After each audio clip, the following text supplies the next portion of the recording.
Bonjour à tous, en direct du Master du World Padel Tour à Madrid, et à ma gauche, nous avons l'honneur d'avoir le vice-président de la Fédération internationale de paddle, le président de la Fédération mexicaine, Pepe Garcia Frappoli.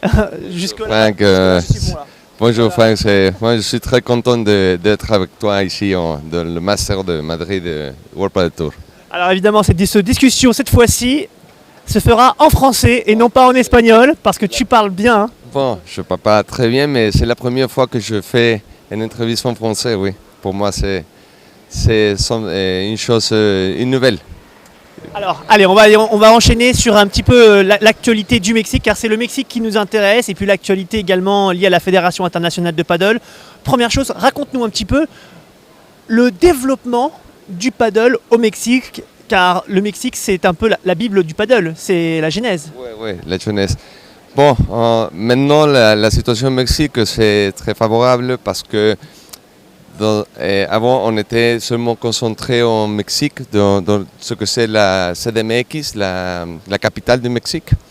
Mais maintenant, il y a un développement très grand dans les...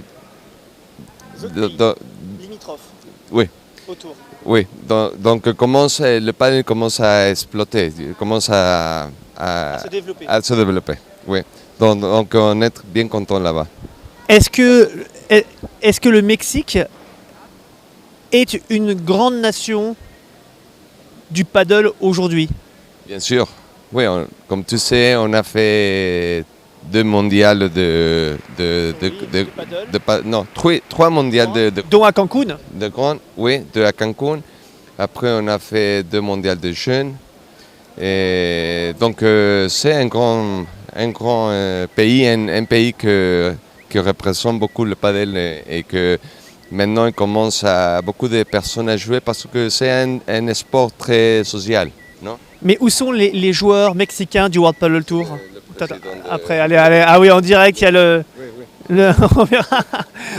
on est en direct et puis il y a le président de la Fédé qui nous cherche, voilà, exactement. Eh bien, il attendra. Voilà. Maintenant, c'est le Mexicain. Maintenant, c'est le Mexicain, exactement. Alors justement, où sont les joueurs mexicains dans les épreuves internationales comme celle du World Padel Tour? C'est la question que je peux me poser, que d'autres peuvent se poser. C'est certes un grand pays du Mexique, mais les grands joueurs, où sont-ils? Non, c'est très difficile pour avoir un joueur ici en World Padel Tour. On a 2 joueurs qui jouent comme tu dis, les qualifications. Oui. 2 joueurs. Et puis 3 femmes qui jouent. Mais c'est trop difficile de voir ici beaucoup de Mexicains, non? Donc Mexique, ils ont tout là-bas.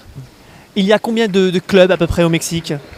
Au Mexique, on a à peu près 150 clubs dans tout le pays. Et tous les ans, ça se développe un petit peu comme dans les autres pays en Europe ou ailleurs? Est-ce qu'il y a tous les mois ou régulièrement de nouveaux clubs, ou ce sont d'anciens clubs en règle générale? Ils sont les mêmes clubs, mais ils ont maintenant des cours de padel. Avant, ils n'avaient pas, mais maintenant, ils commencent à je sais pas comment, à construire des cours de padel. Donc maintenant, c'est une demande. Les personnes demandent d'avoir un cours de padel. Allez, dernière question. Est-ce qu'il y aura prochainement une étape internationale au Mexique? Pourquoi pas un championnat du monde? Une étape du World Padel Tour, peut-être au Mexique, une exclusivité pour Padel Magazine? Oui, on travaille maintenant avec ça et je pense que l'année prochaine peut-être, mais je suis sûr que en 2019, on va avoir une étape de World Padel Tour, for sure. Oui. En 2019, une étape du World Padel Tour au Mexique. Bon. Oui. C'est noté, c'est enregistré, c'était une exclusivité pour Padel Magazine. Eh ben, je te remercie beaucoup.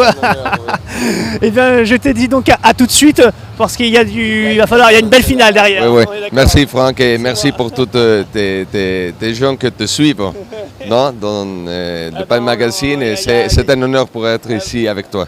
C'est super, moi aussi, nous aussi. On suit en tout cas le Mexique, on sait que la terre de paddle c'est le Mexique, c'est de là où tout est parti. Donc on te remercie parce qu'on est vraiment des passionnés. Donc voilà. Allez, c'est parti, c'est l'heure, non pas de l'apéro, ce sera après. Là c'est l'heure d'aller regarder les pros. Oui. Allez, ciao.